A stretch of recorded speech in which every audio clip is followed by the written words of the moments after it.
Hello students, welcome to Saurabh sir's classes. मेरा नाम अश्मिता है। आज की क्लास में हम Uttar Pradesh public service commission entrance examination के सिलेबस के बारे में डिस्कशन करेंगे। तो हमने हमारे प्रीवियस क्लासेस में उत्तर प्रदेश पब्लिक सर्विस कमीशन के एग्जामिनेशन के बारे में डिस्कशन किए हैं। हमने उसके पैटर्न के बारे में डिस्कशन किए हैं, उसके मार्किंग स्कीम के बारे में हमने ऑलरेडी डिस्कशन कर चुके हैं। तो आज की क्लास में हम सिर्फ और सिर्फ सिलेबस के बारे में डिस्कशन करेंगे।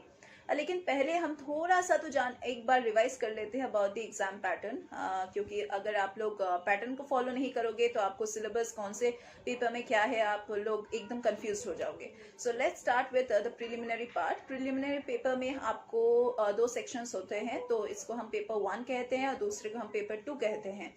तो let's start with the syllabus of paper 1 and paper 2 in the preliminary part. तो यहाँ पे आपको ऑब्जेक्टिव टाइप क्वेश्चंस मिलता है, that is multiple choice questions, और इसी का सिलेबस बहुत ही वेराइड टॉपिक्स में से आता है। That is you do not get questions from only 1 or 2 topics और based on your particular subject, graduation subject, लेकिन यहाँ पे आपको सभी चीज़ों में से क्वेश्चंस मिलेगा and you are going to get options, 4 options, you need to choose a correct option.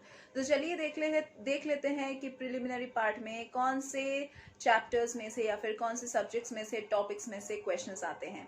So mostly आपको क्वेश्चंस मिलेगा from current events of national and international importance, then from Indian history, that is ancient, medieval and modern history.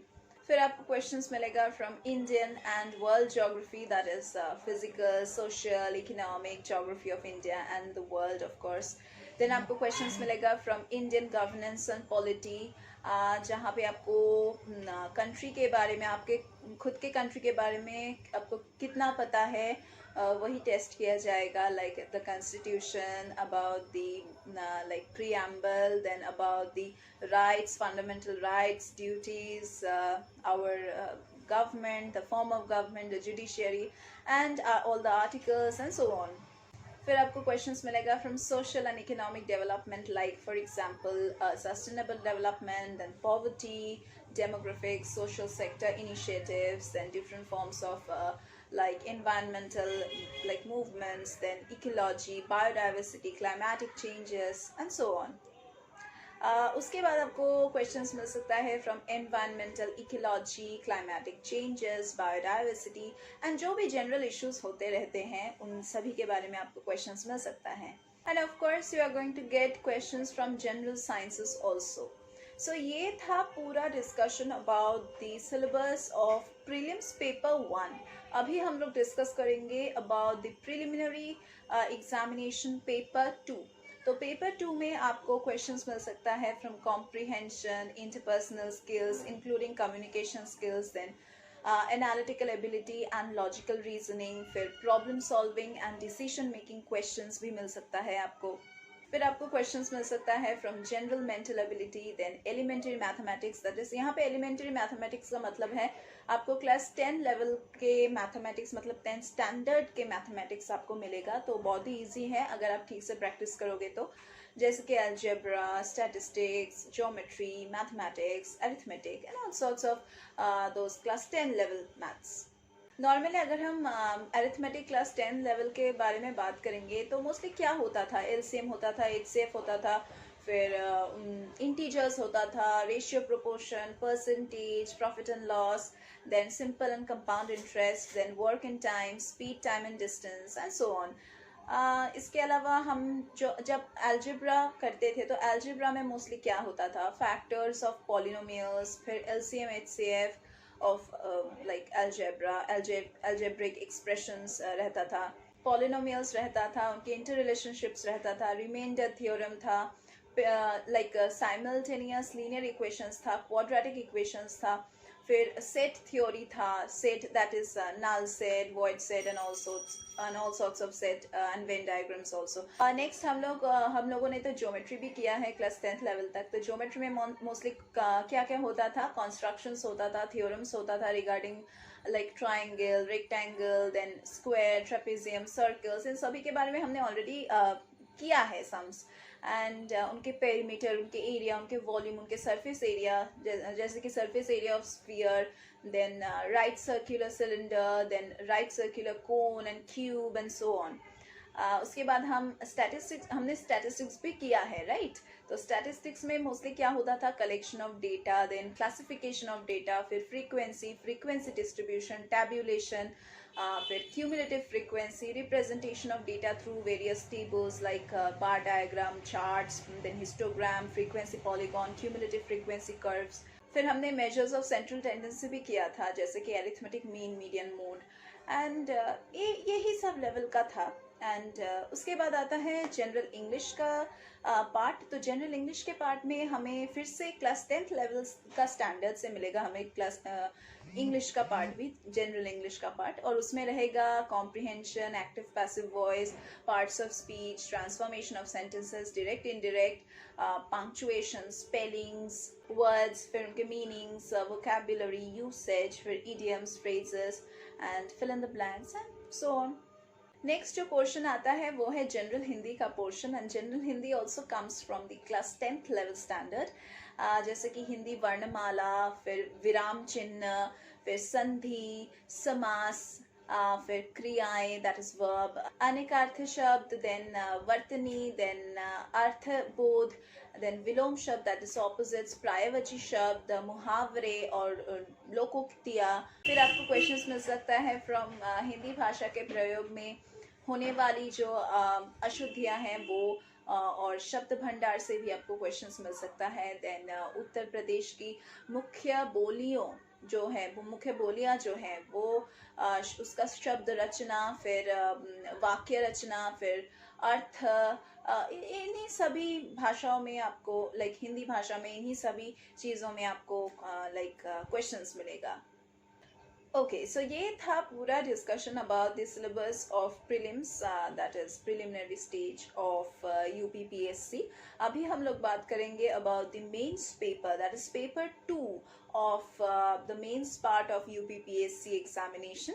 तो यहाँ पे 3 sections होता है question paper में, paper 2 के, और candidates have to select essay, that is one topic from each section उनको select करना है, and they are required to write an essay in 700 words. Okay, so it's quite a big essay on each topic. जो topic आप लोग choose कर रहे हो उसको आपको, उस ऐसे टॉपिक को आपको 700 वर्ड्स में डिस्क्राइब करना है।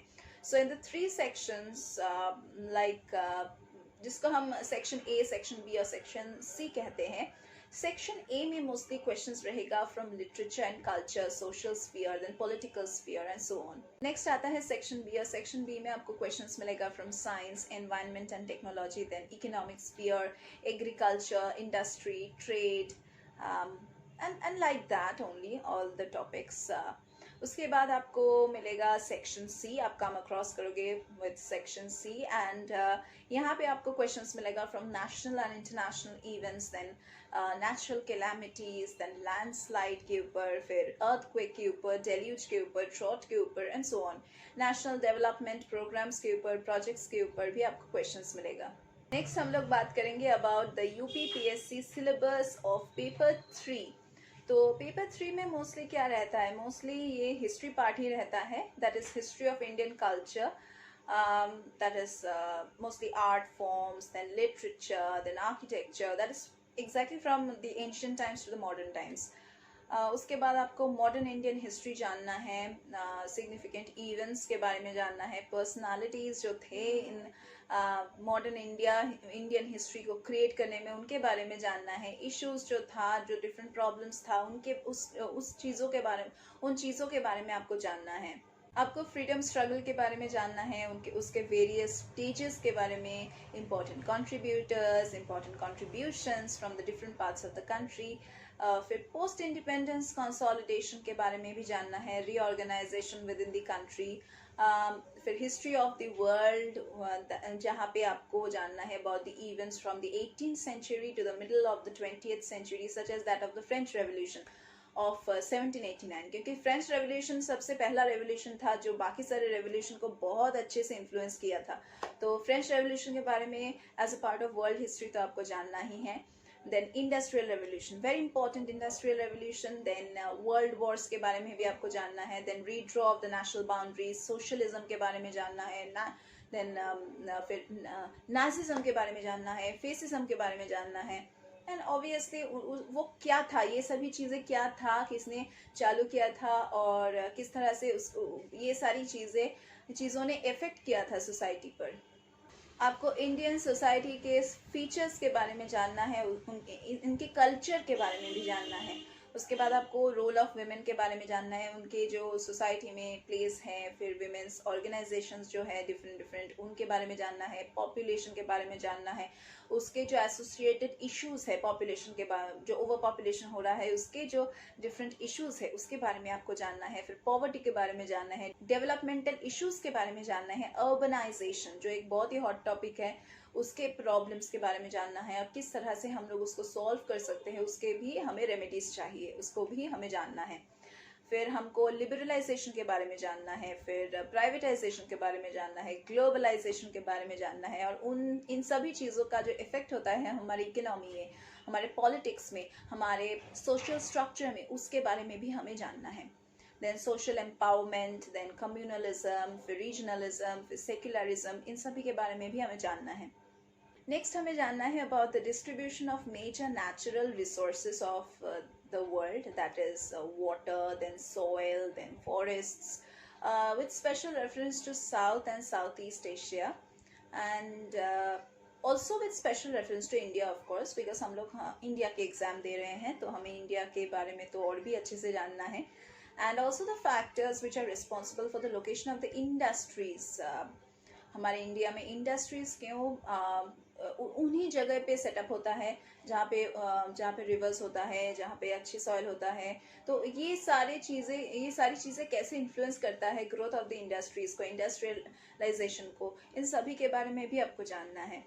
फिर आपको जानना है about the physical geography, that is earthquake, then tsunami, then volcanic activities, फिर साइक्लोन के बारे में जानना है, ओशन करेंट्स के बारे में जानना है, फिर विंड्स के बारे में जानना है, ग्लेशियर्स के बारे में जानना है, as well as the oceanic resources of India and their potential also. ये तो हो गया हमारा ज्योग्राफी का पार्ट, हमारे अर्थ का ज्योग्राफी। आपको ये भी जानना है कि human migration, that is the refugee problem, जो बहुत सालों से हमारे यहाँ पे ये प्रॉब्लम राइज हो रहा है, इसके बारे में भी आपको जानना है। पूरे वर्ल्ड में ये प्रॉब्लम है that, but you have to study the human refugee problem, migration refugee problem with special reference to India. इसके अलावा आपको फ्रंटियर्स के बारे में जानना है and also the boundaries with special reference to Indian subcontinent. And इसके अलावा भी आपको क्वेश्चंस मिल सकता है from population, then settlements, then like the types and the patterns of settlements, then the urbanization, then smart cities, then smart villages and so on. Next हम लोग डिस्कस करेंगे about the UPPSC mains paper 4। तो paper 4 में आपको बहुत सारी चीज़ों में से क्वेश्चंस मिलेगा, बट जो मेन टॉपिक होगा वो होगा polity, that is political science. तो इंडियन कॉन्स्टिट्यूशन होगा सबसे पहला टॉपिक इसमें, और हिस्टोरिकल जो अंडरपाइनिंग्स है इसका, जो एवोल्यूशन है, जो फीचर्स है, जो अमेंडमेंट्स हैं, मतलब जो करेक्शंस हुआ है, जो सिग्निफिकेंट प्रोविजंस हुआ है, जो बेसिक स्ट्रक्चर है कॉन्स्टिट्यूशन का, फिर जो role of Supreme Court in the evolution of these basic provisions of the constitution, इसके बारे में आपको जानना है। नेक्स्ट आपको जानना है about the functions and responsibilities of the union and the state, जैसे कि इश्यूज, उनके इश्यूज जैसे कि चैलेंजेस, फिर pertaining to the federal structure, then devolution of powers, finances up to the local levels and also the challenges therein. उसके बाद आपको जानना है about the role of finance commission in center, that is the state financial relations also. आपको separation of powers के बारे में भी जानना है, जैसे कि डिस्प्यूट रिड्रेसल मैकेनिज्म्स के बारे में, and about the institutions involved in those, then emergence and use of alternative types of dispute redressal का जो mechanisms है, alternative dispute redressal का mechanisms, उसके बारे में भी आपको जानना है। and of course you need to know about the comparison of the Indian constitutional scheme with that of the other major democratic countries. Apart from that, you also need to know about the parliament and state legislatures, that is the structure, then functioning, then conduct of the business, then powers, privileges, and about the concerned issues. Also, you need to know about the structure, organization, then function of the executive and the judiciary, that is the ministries and the departments of the government, then the pressure groups and formal informal associations, and also their role in the polity, then public interest litigation, that is the PIL, and so on. फिर आपको ये भी जानना है कि salient features क्या है representation of peoples act का। आपको कॉन्स्टिट्यूशनल पोस्ट्स के जो वेरियस फॉर्म्स ऑफ अपॉइंटमेंट्स होता है उसके बारे में जानना है। फिर पावर्स जो होता है, फंक्शंस जो होता है और उनके रिस्पॉन्सिबिलिटीज जो होता है उसके बारे में भी आपको जानना है। फिर जो statutory, regulatory and various quasi judicial जो बॉडीज है इंक्लूडिंग द नीति आयोग, फिर उसके फीचर्स, उसके फंक्शनिंग, फिर जो गवर्नमेंट पॉलिसीज होता है, interventions for development in the various sectors, फिर the issues which are arising out of their design, then implementation, then information communication technology, that is the ICT, उसके बारे में भी जानना है आपको। You also need to know about the development processes, that is the role of non-governmental organizations or the NGOs, then the self-help groups, that is the SHGs, then the various groups and associations which are involved in all these development processes, that is the charities, the donors, the institutions and other stakeholders जो हैं उन सभी के बारे में भी आपको एक knowledge रखना है। Then you need to know about the welfare schemes for the vulnerable sections of the population by the center. फिर जो स्टेट्स के लिए है, जो परफॉर्मेंस चल रहा है ऑफ दी स्कीम्स कैसे चल रहा है उसके बारे में, उसके मैकेनिज्म्स, उसके लॉज, उसके इंस्टीट्यूशंस, उसके बॉडीज जो कॉन्स्टिट्यूट किया गया है for the protection as well as for the betterment of these vulnerable sections, उसके बारे में भी आपको जानना है। You should also know about the issues relating to the development and management of these social sector, that is the services which are relating to the health, education and human resources, क्योंकि ये सभी primary sectors हैं जिसमें आपको जिसमें development होना चाहिए and you need to know how much development has been done through the years. इसके अलावा आपको जानना है about the issues which are relating to the poverty and hunger part, that is ये बहुत ही troublesome चीज़ें हैं और किस तरह से इसको हम solve कर सकते हैं इसी के बारे में भी आपको जानना है। And you also need to know about the important aspects of governance, that is the transparency and accountability, e-governance applications and models, successes, limitations and potential, फिर citizens के बारे में, charters के बारे में, institutional measures के बारे में भी आपको जानना है। You also need to know about the civil services in a democracy in context of emerging trends, फिर इंडिया के बारे में जानना है, उसके रिलेशनशिप के बारे में जानना है, उसके रिलेशनशिप कैसे है with the developing with the neighbouring countries, ये भी तो आपको जानना है। देन बायलैटरल, रीजनल, फिर ग्लोबल ग्रुपिंग्स जो है, एग्रीमेंट्स जो हो रहा है इन्वॉल्विंग इंडिया एंड और अफेक्टिंग इंडियाज इंटरेस्ट्स, उसमें इंडिया का कितना प्रॉफिट हो रहा है, दूसरे कंट्रीज का कितना प्रॉफिट हो रहा है, ये भी तो आपको जानना है। फिर इफेक्ट ऑफ पॉलिटिक्स के बारे में जानना है, politics of developed and developing countries का क्या इफेक्ट हो रहा है इंडिया के इंटरेस्ट पे, स्पेशली इंडिया के डायस्पोरा पे कैसा इफेक्ट हो रहा है। आपको जानना है about the important international institutions, that is the agencies, their structure, their mandate, their functioning. फिर you need to have a specific knowledge of Uttar Pradesh regarding the administrative system, especially with reference to Uttar Pradesh. You need to know about its administrative system, then the revenue system, then the judicial system of course, and so on. Then you also need to know about the current affairs and the events of regional, then state, then national and international importance which are going on around you. Okay, so ये था हमारा discussion about the mains paper 4. अभी हम लोग discuss करेंगे about the mains paper 5. So यहाँ पे भी बहुत सारा syllabus है, बहुत सारा topic है. Let's start our discussion. यहाँ पे मोस्टली आपको टॉपिक्स जहाँ से क्वेश्चन मिलेगा वो रहेगा economic planning in India of course, then objectives and achievements, then role of NITI Aayog, फिर pursuit of sustainable development goals, that is the SDGs, then issues of poverty, ये तो होता ही रहता है, ये तो बहुत ही important topic है हर एक पेपर में, that is poverty, unemployment, social justice, then inclusive growth and so on. You should also be aware of the components of government budgets and financial system. Then you should also know about the major crops and the different types of irrigation and irrigation systems, then storage, transport and marketing of agricultural produce, e-technology in the aid of farmers. इन सभी के बारे में आपको जानना है. आपको direct indirect farming subsidies के बारे में जानना है, जैसे कि minimum support prices, then public distribution system, then उसके ऑब्जेक्टिव्स, फंक्शनिंग, लिमिटेशंस, फिर रिवैम्पिंग, फिर जो इश्यूज ऑफ बफर स्टॉक्स है उसके बारे में जानना है, जो फूड सिक्योरिटी का सिस्टम है उसके बारे में जानना है, टेक्नोलॉजी मिशंस के बारे में जानना है, no with agriculture, technology missions with related to agriculture, not anything else. And इसके अलावा आपको जानना है about the food processing and related industries in India, that is its scope and significance, फिर उसके लोकेशन, उसके अपस्ट्रीम एंड डाउनस्ट्रीम रिक्वायरमेंट्स, फिर supply chain management, then land reforms in India since independence आपको जानना है, लिबरलाइजेशन का क्या effects है, ग्लोबलाइजेशन का क्या इफेक्ट्स है, फिर इंफ्रास्ट्रक्चर के बारे में जानना है, जैसे कि energy, ports, roads, airports, railways and so on.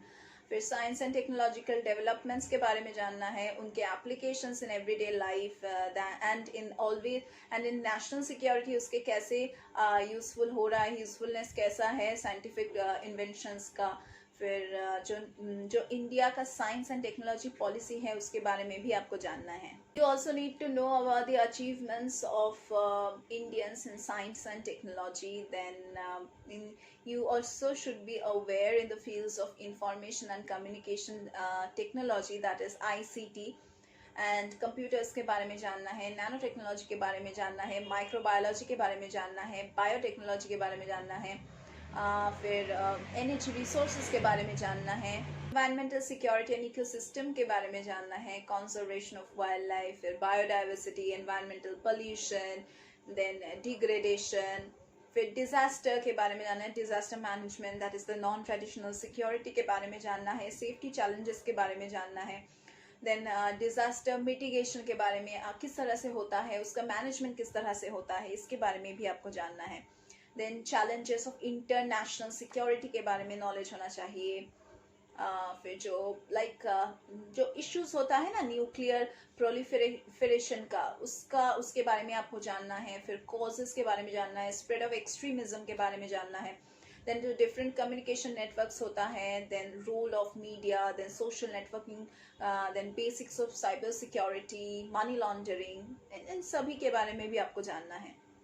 Human trafficking के बारे में जानना है, और देन इंटरनल सिक्योरिटी के बारे में जानना है, हमारे कंट्री का जो इंटरनल सिक्योरिटी है उसके बारे में जानना है.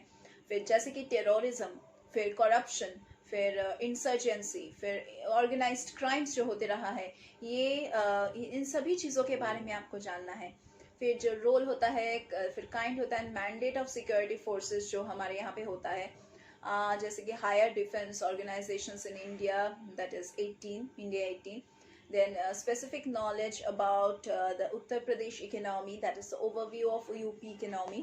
Then especially about the state budgets, then importance of agriculture, industry, infrastructure, physical resources के बारे में आपको जानना है. स्किल डेवलपमेंट कैसे हो सकता है आपके उत्तर प्रदेश का, उसके बारे में आपको ध्यान से पढ़ना है, जानना है.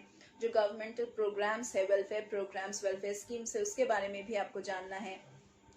तो बहुत सारे टॉपिक्स हैं, तो ये तो आपको पढ़ना ही पड़ेगा. लेकिन अगर आपको इतना अच्छा नौकरी चाहिए तो इतने सारे टॉपिक्स तो रहेगा ही, आपको इतना पढ़ना भी पड़ेगा. इतनी छुट्टी में तो कुछ नहीं होता, बहुत मेहनत करना पड़ता है. तो you need to study a lot. Agriculture के बारे में, हॉर्टिकल्चर के बारे में, लॉ एंड ऑर्डर के बारे में भी आपको यहाँ पे जानना है.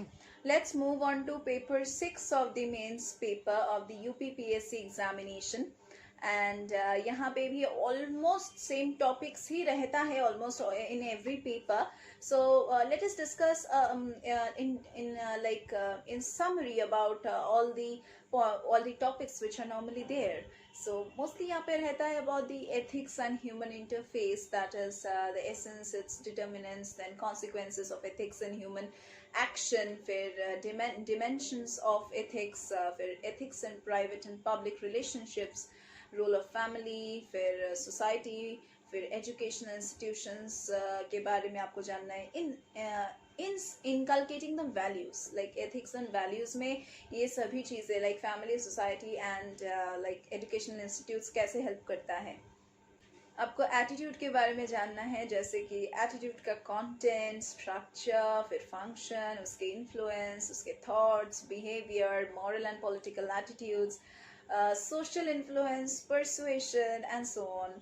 फिर आपको एप्टीट्यूड, उसके foundational values for civil service, किस तरह से आपका एप्टीट्यूड होना चाहिए for cracking any kind of civil service. फिर impartiality, non partisanship, then objectivity के बारे में, डेडिकेशन टू पब्लिक सर्विसेज के बारे में, एम्पैथी के बारे में, टॉलरेंस के बारे में, compassion towards the weaker sections के बारे में, एप्टीट्यूड का कितना वैल्यू होता है, इन सभी के बारे में भी आपको जानना है।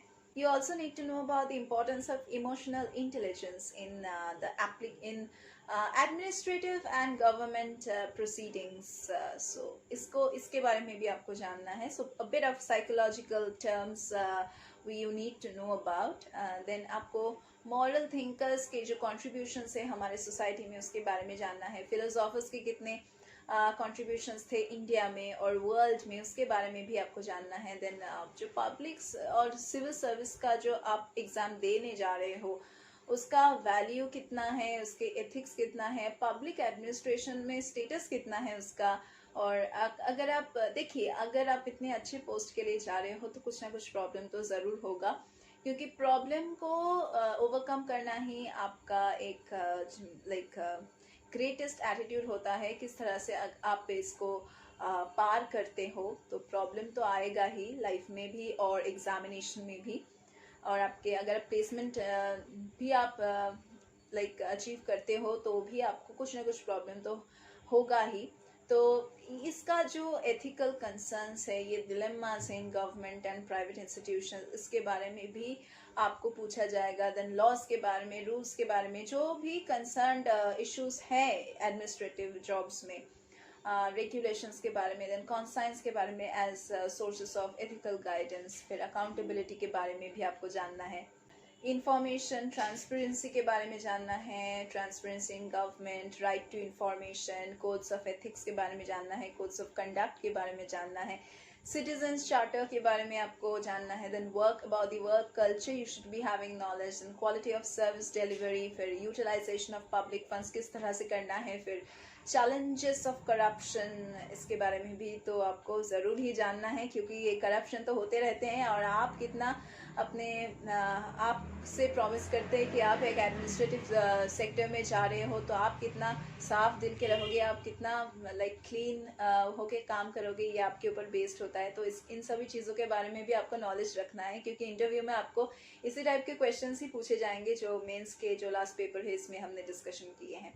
So almost these kind of questions would be asked, and the most important part is case studies would be given on all the described and discussed topics. तो कोई भी competitive examination हो, आपको preparation तो लेना ही है, and you cannot take preparation on your own for so many topics and so many papers. It's really tough without having any kind of mentor. You need to practice, you need to prepare all your notes. You cannot do so much of things yourself. It's quite tiring. So आपको एक अच्छा mentor और अच्छा coach चाहिए. For that you can join our Saurav Sir's classes.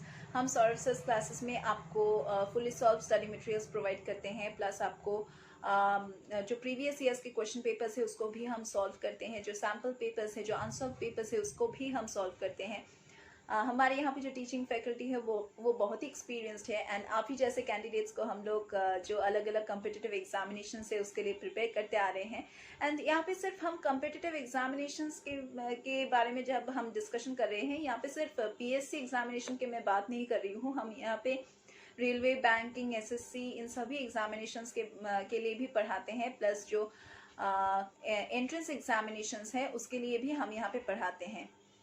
अगर आपको लगता है कि you can study on your own, but ये मैं आपको बता देती हूँ कि आप तो हर रोज़ पढ़ोगे, लेकिन पढ़ने के बाद कुछ ना कुछ प्रॉब्लम तो ज़रूर होगा आपके माइंड में. उसको कौन सॉल्व करेगा? हम सौरभ सर्स क्लासेस में इसलिए डाउट क्लियरिंग क्लासेस प्रोवाइड करते हैं. आप हमारे यहाँ पे एनरोल कर सकते हैं for clearing all your doubts. And regular classes तो होता ही है हमारे यहाँ पे, लेकिन डाउट क्लियरिंग क्लासेस का भी प्रोविजन है। इसके अलावा हम लोग यहाँ पे क्रैश कोर्स का भी फैसिलिटी देते हैं। अगर आप लोग चाहते हैं कि लास्ट मोमेंट में आपको रिवीजन चाहिए and you also need to revise and discuss important topics, हम लोग यहाँ पे लास्ट मिनट का भी सजेशन देते हैं। जो इम्पोर्टेंट टॉपिक्स है उसके बारे में भी हम डिस्कशन करते हैं। एंड इसके अलावा हम अगर आप लोग यहाँ पे एनरोल करते हैं तो हम आपको प्री रिकॉर्डेड लेक्चर्स का भी एक्सेस देंगे, जिसको आप जितना बार चाहे व्यू कर सकते हैं जब तक आपके डाउट्स क्लियर ना हो जाए। And moreover we also provide scholarship for the below poverty line students. अगर आपको लगता है कि आप स्कॉलरशिप के हकदार हैं, you can just come to our, you can just inquire in our institute and then you can just join us. So do check our description box. हमारे description box में हमारे details पूरे दिए गए हैं. You can just check our website, our YouTube channel. हमारे और भी जो competitive examinations है उसके हम question papers solve करते हैं. आप हमारे YouTube channel के videos check कर सकते हैं. हमारे यहाँ पे जो teachers है वो solve करते हैं. So that was the entire discussion about the syllabus of this UPPSC, that is Uttar Pradesh Public Service Commission, and all the best to all the aspirants for this examination. Do prepare it well and do check our description box for more details. That was all for today's class. We are going to meet once again in our next classes with discussion of more competitive examinations, what are the important topics, tips and strategies, and so on.